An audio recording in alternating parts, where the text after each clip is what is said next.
riche homme d'affaires très respecté fut retrouvé mort chez lui, bien que les journaux affirmassent qu'il était mort d'une crise cardiaque. Sa petite fille Marie contacta le détective Jack et lui demanda d'enquêter sur le meurtre de son grand-père Bob. Car elle soupçonnait que son grand-père avait été assassiné et que le meurtrier faisait partie de leur famille.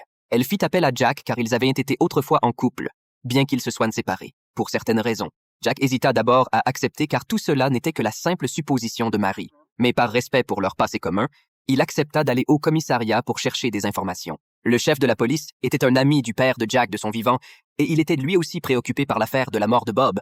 En effet, le médecin légiste avait découvert lors de l'autopsie que les pupilles de Bob étaient extrêmement contractées et que son corps contenait de la physostigmine. La physostigmine est un collyre utilisé pour traiter le glaucome, mais injectée dans le sang, elle peut provoquer une crise cardiaque mortelle. Bob souffrait justement de glaucome et aussi de diabète, ce qui signifiait qu'il devait utiliser quotidiennement ce collyre et recevoir des injections d'insuline. Autrement dit, il aurait suffi d'échanger volontairement les deux substances pour commettre ce meurtre sans difficulté. Étant donné la notoriété de la famille, Bob la police n'osait pas mener une enquête trop directe, mais maintenant que la famille elle-même engageait Jack, le chef de la police espérait qu'il puisse en profiter pour investiguer discrètement. Le lendemain, Jack se rendit au domaine de la famille de Marie en voiture. Marie lui présenta alors les membres de la famille.